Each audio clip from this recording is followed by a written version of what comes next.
भक्तों, आइए सुनते हैं शनिवार की व्रत कथा। शनि भगवान बहुत दयालु कृपालु है, अपना भक्तों पर हमेशा ध्यान रखते हैं, लेकिन भक्त उन पर ध्यान नहीं करते हैं। उस पर शनि भगवान का प्रकोप पड़ जाता है, क्योंकि दुख में भगवान याद आते हैं और जब सुख आता है तो भगवान को भूल जाते हैं। इसलिए शनि भगवान अन्याय का देवता वही विचार करते हैं और जो जैसा कर्म करते हैं उन्हें ऐसा फल देते हैं।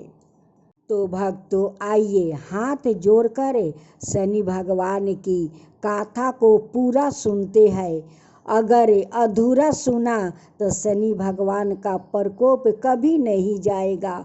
अगर पूरा सुना तो शनि भगवान खुश होकर वो सारे प्रकोप को वो दूर कर देते हैं और सुख से भर देते हैं। तो आज आप श्रवण करेंगे शनिवार व्रत कथा। एक छोटे से गांव में रामदास नाम का एक मेहनती आदमी रहता था। वो बहुत गरीब था, लेकिन ईमानदार और सीधा स्वभाव का था। वो रोज मजदूरी करता और अपने परिवार का पालन पोषण करता। रामदास की एक आदत थी, वो हर शनिवार को काम से थोड़ा समय निकालकर शनिदेव का स्मरण कर लेता, लेकिन वह कोई बड़े बड़े पूजा पाठ या व्रत नहीं करता था। बस मन ही मन प्रार्थना करता, हे शनिदेव, मुझे सही रास्ता दिखाइए और मेहनत करने की शक्ति दीजिए। गांव में ही एक और व्याकुत रहता था जो बहुत अमीर था, लेकिन लोगों के साथ बुरा व्यवहार करता था। वो अक्सर रामदास का मजाक उड़ाता, तुम्हारी पूजा से क्या होगा, गरीब तो गरीब ही रहोगे। रामदास चुप रहा और अपने काम में लगा रहता था। समय बीतता गया। रामदास ने धीरे धीरे अपनी मेहनत और ईमानदारी से लोगों का भरोसा जीत लिया। गांव के लोग उसे छोटे छोटे काम देने लगा और उसका काम बढ़ने लगा। उसने कभी किसी का हक नहीं मारा और न ही गलत रास्ता अपनाया। दूसरी तरफ वो अमीर आदमी अपनी गलत आदतों की वजह से लोगों का भरोसा वो खोने लगा। लोग उससे दूरी बनाने लगे और उसका काम धीरे धीरे कम होने लगा। एक दिन वह बीमार आदमी रामदास का पास आया और बोला, तुमने ऐसा क्या किया कि लोग तुम्हें इतना मानते हैं?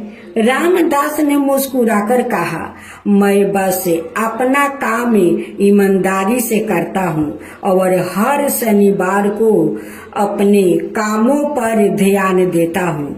शनि देव हमें हमारे कर्मों का फल देते हैं, इसलिए हमें अपना कर्म सही रखना चाहिए। उस दिन के बाद वो अमीर आदमी भी बदल गया और धीरे धीरे उसने भी अच्छा व्यवहार करना शुरू किया। कथा का संदेश, शनि देव चमत्कार नहीं, कर्मों का अन्याय करते हैं। मेहनत, ईमानदारी और धैर्य ही असली पूजा है। अच्छा व्यवहार और सही रास्ता अपनाने से ही सम्मान मिलता है। आज शनिवार का दिन है। भक्त जनों, आज आप श्रवण करेंगे शनि देव की कहानी। एक समय की बात है जब एक साधारण मनुष्य अपने जीवन के कष्टों से बहुत परेशान था। तब किसी संत ने उसे शनिवार व्रत और शनिदेव की कथा सुनने का उपदेश दिया। जैसे ही उसने श्रद्धा से व्रत और कथा का पालन किया, उसके जीवन में चमत्कारी परिवर्तन आने लगा। यही कारण है कि शनिवार व्रत कथा को अत्यंत प्रभावशाली और चमत्कारी माना गया है।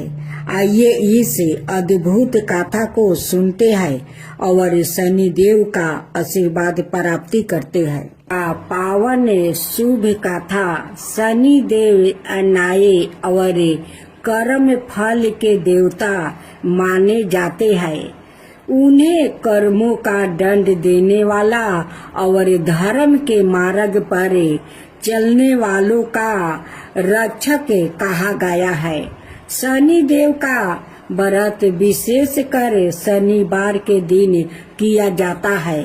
इस व्रत के माध्यम से मनुष्य अपने जीवन में सुख, दरिद्रता, रोग, शनि की दशा, यह साढ़े सती के कष्टों से मुक्ति पाता है। कथा सुनने और व्रत करने से न केवल कष्ट दूर होते हैं बल्कि सुख, समृद्धि, शांति और अन्याय प्रिय जीवन की प्राप्ति होती है। शनि देव के इस पावन व्रत की कथा आरंभ करने से पूर्व हम सभी मिलकर श्रद्धा और भक्ति के साथ शनि महाराज का स्मरण करते हैं।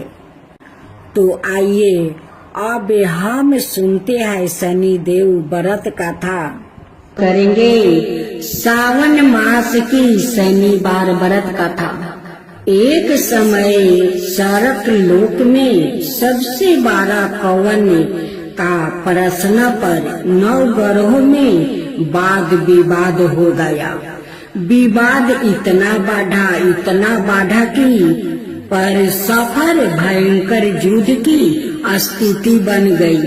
निर्णय के लिए सभी देवता देवराज इंद्र के पास पहुंच गया और बोले, हे इंद्र राज, आपको निर्णय करना होगा कि हम में से सबसे बड़ा कौन है। देवताओं का प्रश्न सुनकर देवराज इंद्र उलझन में पड़ गया। इंद्र बोले, मैं इस प्रश्न का उत्तर देने में असमर्थ हूँ। हम सभी पृथ्वी लोक में उज्जैनी नगरी में राजा विक्रमादित्य के पास चलते हैं। देवराज इंद्र सहित सभी ग्रह देवता उज्जैनी नगरी पहुंच गए। महल में पहुंचकर जब देवताओं ने उनसे अपना प्रश्न पूछा तो राजा विक्रमादित्य भी कुछ देर के लिए परेशान हो उठे, क्योंकि सभी देवता अपनी अपनी शक्तियों के कारण महान थे। किसी को भी छोटा या बड़ा कह देने से उनके क्रोध के प्रकोप से भयंकर हानि पहुंच सकती है। अचानक राजा विक्रमादित्य को एक उपाय सूझा और उन्होंने विभिन्न धातुओं, स्वर्ण, रजत, चांदी, कांसा, तांबा, सीसा, रंगा, जस्ता, अभ्रक और लोहे के 9 आसन बनवाया। धातुओं के गुणों के अनुसार सभी आसनों को एक दूसरे के पीछे रखवा कर उन्होंने देवताओं को अपने अपने सिंहासन पर बैठने को कहा। देवताओं के बैठने के बाद राजा विक्रमादित्य ने कहा, आपका निर्णय तो सवाय हो गया। जो सबसे पहले सिंहासन पर विराजमान है वही सबसे बड़ा है। राजा विक्रमादित्य के निर्णय को सुनकर शनि देवता ने सबसे पीछे आसन पर बैठने के कारण अपने को छोटा जानकर क्रोधित होकर कहा, राजा विक्रमादित्य, तूने मुझे सबसे पीछे बैठाकर मेरा अपमान किया है। तुम मेरी शक्तियों से पराजित नहीं हो। मैं तुम्हारा सर्वनाश कर दूंगा। शनि ने कहा, सूर्य एक राशि पर 1 महीने रहते हैं, चंद्रमा 2.25 दिन, मंगल 1.5 महीने, बुध और शुक्र 1 महीने रहते हैं, बृहस्पति 13 महीने रहते हैं। लेकिन मैं किसी राशि पर 7.5 बरस 7.5 तक रहता हूँ। बड़े बड़े देवताओं को मैंने अपने प्रकोप से पीड़ित किया है। राम को 7.5 के कारण ही वन में जाकर रहना पड़ा और रावण को 7.5 के कारण ही युद्ध में मृत्यु का शिकार बनना पड़ा। राजा, अब तू भी मेरे प्रकोप से नहीं बच सकेगा। इसके बाद अनाए ग्रहों के देवता तो प्रसन्नता के साथ चले गए, परंतु शनि देव बड़े क्रोध के साथ वहां से विदा हुआ। राजा विक्रमादित्य पहले की तरह ही अन्याय करते रहे। उनके राज्य में सभी स्त्री पुरुष बहुत आनंद से जीवन यापन कर रहे थे। कुछ दिन ऐसे ही बीत गया। उधर शनि देवता अपने अपमान को भूला नहीं था। विक्रमादित्य से बदला लेने के लिए एक दिन शनि देव ने घोड़ा का व्यापारी का रूप धारण किया और बहुत से घोड़ा के साथ उज्जैनी नगरी पहुंच गया। राजा विक्रमादित्य ने राज्य में किसी घोड़े के व्यापारी के आने का समाचार सुना तो अपने अश्वपाल को कुछ घोड़े खरीदने के लिए भेज दिया। घोड़े तो बहुत कीमती थे। अश्वपाल ने जब वापस लौट कर इस संबंध में बताया तो राजा विक्रमादित्य ने सवाई आकर एक सुंदर और शक्तिशाली घोड़े को पसंद किया। घोड़े की चाल देखने के लिए राजा उस घोड़े पर सवार हुआ तो वो घोड़ा बिजली की गति से दौड़ पड़ा। इतना तेजी से दौड़ता घोड़ा राजा को दूर एक जंगल में ले गया और फिर राजा को वहां गिराकर जंगल में कहीं गायब हो गया। राजा अपने नगर को लौटने के लिए जंगल में भटकने लगा, लेकिन उन्हें लौटने का कोई रास्ता नहीं मिला। राजा को भूख प्यास लगे आई थी। बहुत घूमने पर उसे एक चरवाहा मिला। राजा ने उसे पानी मांगा। पानी पीकर राजा ने उस चरवाहे को अपनी अंगूठी दे दिया। फिर उसे रास्ता पूछकर वो जंगल से निकलकर पास के नगर में पहुंच गया। राजा ने एक सेठ की दुकान पर बैठकर कुछ देर तक आराम किया। उस सेठ ने राजा से बातचीत की तो राजा ने उसे बताया कि मैं उज्जैनी नगरी से आया हूँ। राजा के कुछ देर दुकान पर बैठने से सेठ जी की बहुत बिक्री हुई। सेठ ने राजा को बहुत भगवान समझा और खुश होकर उसे अपने घर भोजन के लिए ले गया। सेठ के घर में सोने का एक हार खूंटी पर वो लटका हुआ था। राजा को उस कमरे में छोड़कर सेठ कुछ देर के लिए वो बाहर चला गया। तभी एक आश्चर्यजनक घटना घटी। राजा के देखते देखते सोने के उस हार को खूंटी में निगल गया। सेठ ने कमरे में लौट कर आया तो हार को गायब देखा तो चोरी का संदेह राजा पर ही किया, क्योंकि उस कमरे में राजा ही अकेला बैठा था। सेठ ने अपने नौकरों से कहा कि इस परदेसी को रस्सियों से बांधकर नगर के राजा के पास ले चलो। राजा ने विक्रमादित्य से हार के बारे में पूछा तो उसने बताया कि उसके देखते ही देखते खूंटी ने हार को निगल लिया था। इस पर राजा ने क्रोधित होकर चोरी करने के अपराध में विक्रमादित्य के हाथ पांव कटवाने का आदेश दे दिया।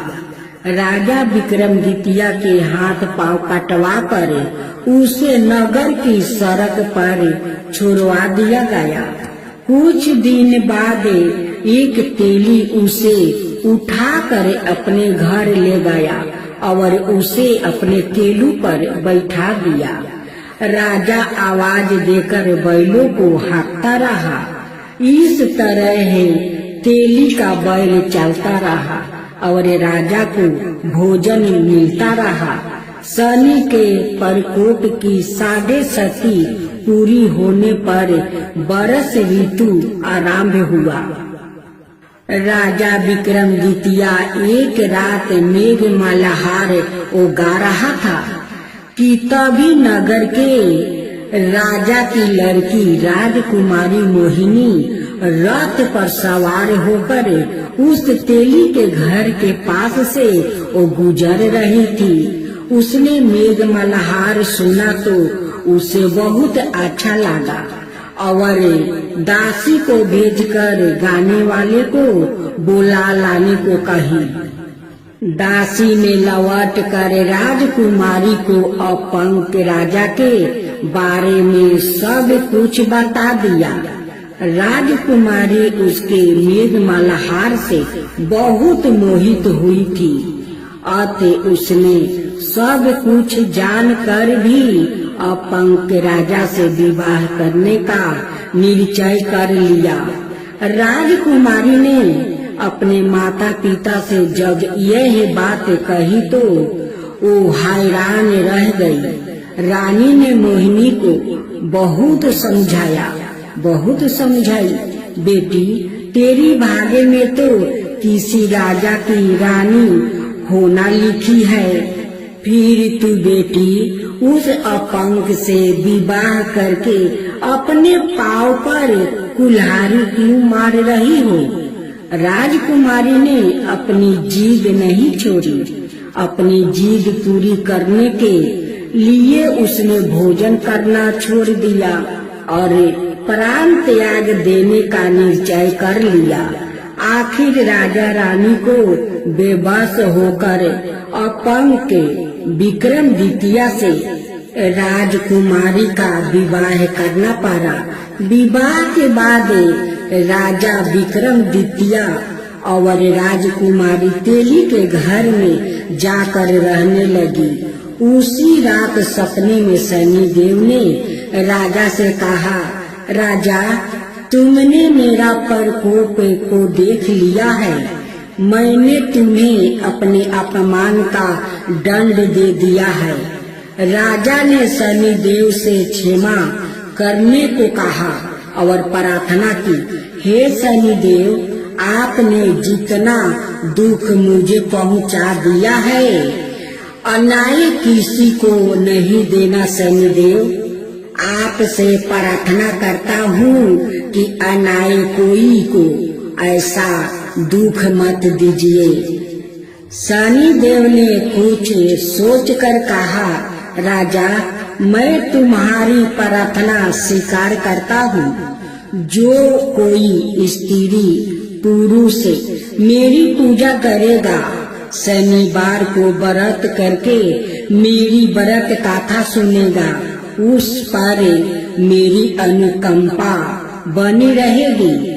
प्रातः काल राजा विक्रमादित्य की नींद खुली तो अपने हाथ पांव देखकर राजा को बहुत खुशी हुआ। उसने मन ही मन शनि देव को प्रणाम किया। राजकुमारी भी राजा के हाथ पांव सही सलामत देखकर आश्चर्य में डूब गई। तब राजा विक्रमादित्य ने अपना परिचय देते हुए शनिदेव के प्रकोप की सारी कहानी कहकर सुनाई। सेठ को जब इस बात का पता चला तो दौड़ता हुआ तेली के घर पहुंच गया और राजा के चरणों में गिरकर वो क्षमा मांगने लगा। राजा ने उसे क्षमा कर दिया क्योंकि यह सब तो शनि देव की प्रकोप के कारण हुआ था। सेठ राजा को अपने घर ले गया और उसे भोजन करवाया।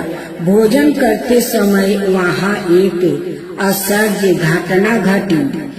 सबके देखते देखते उस खूंटी ने हार उगील दिया।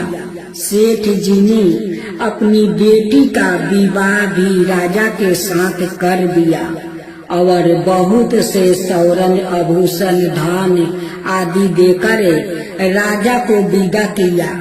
राजा विक्रमादित्य राजकुमारी मोहिनी और सेठ की बेटी के साथ उज्जैनी पहुंचा तो नगरवासियों ने हर्ष से उनका स्वागत किया। अगले दिन राजा विक्रमादित्य ने पूरे राज्य में घोषणा करवा दिया कि शनि देव सबसे देवों में सर्वश्रेष्ठ है।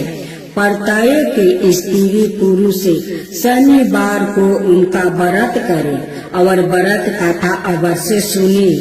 राजा विक्रमादित्य की घोषणा से शनि देव बहुत प्रसन्न हुआ। शनिवार का व्रत करने और व्रत कथा सुनने के कारण सभी लोग की मनोकामना शनि देव की अनुकंपा से पूरी होने लगी। सभी लोग आनंद पूर्वक रहने लगा।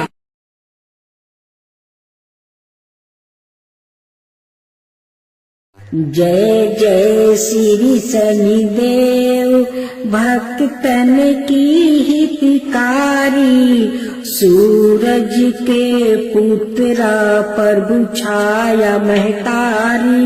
जय जय श्री शनिदेव। सामे अंक बक्र दृष्टि चतुर्भुजाधारी, नीलंबर धारण नाथ गजा किया सवारी। जय जय श्री शनिदेव। किरीटी मुटुक शिशिराजित दीपक है लीलारी, मुक्तन की माला गले शोभिती बलिहारी। जय जय श्री शनिदेव।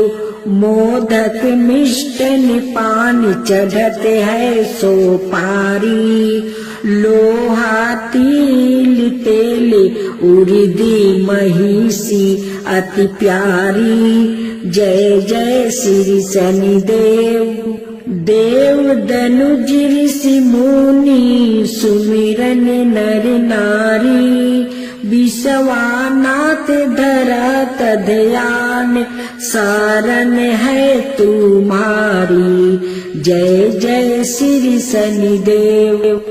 जा पर कृपित हो तुम स्वामी, घोर कष्ट ओ पावे, धन बेभाव और माने कीर्ति सब पल भर में मिट जावे। राजा नल को लगी शनि दासा, राजपाट हर लेबे। जय शनिदेव जय शनिदेव, जय जय जय शनिदेव। जा पर प्रभु होवे तुम स्वामी, सकल सिद्ध ओ पावे तुम्हारी। कृपा रहे तो उसको जग में कवन सतावे, तांबा तेल और तिल से जो करे भक्तन सेवा। जय जय शनिदेव, जय जय शनिदेव, जय जय शनिदेव। हर शनिवार तुम्हारी जय जयकार जगत में होवे, कलियुग में शनिदेव महाचट में दुख दलिदरता धोवे। करूं आरती भक्ति भाव से भेंट चढ़ावे मेवा। जय शनिदेव जय शनिदेव जय जय जय शनिदेव। चार भुजा ताही साजे गादा हस्ते प्यारी। जय शनिदेव जी रवि नंदन गजे बंदन यम। अंग्रेज देवा कष्ट ना सो नर पाते करते तब सेवा। जय शनिदेव जी जय शनिदेव जी तेज अपार तुम्हारा स्वामी सहा नहीं जावे। तुमसे बेमुखी जगत में सुखी नहीं पावे। जय शनिदेव जी नमो नमो रवि नंदन सब गरहो सिर ताजा। बंसीधर यश गावे रखियो प्रभु लाज हमारा। जय जय शनिदेव जी जय जय शनिदेव। हे भक्त जनों, इस प्रकार शनिदेव व्रत गाथा का श्रवण करने से समस्त दुख दलिदरता का नाश होता है और जीवन में सुख शांति समृद्धि और धर्म की प्राप्ति होती है। जो श्रद्धा भक्ति से गाथा को सुनता है और व्रत का पालन करता है उस पर सदाए शनि महाराज की कृपा बनी रहती है। इसी मंगल भावना के साथ यह पावन गाथा यही पूर्ण होती है। जय जय शनिदेव महाराज की जय।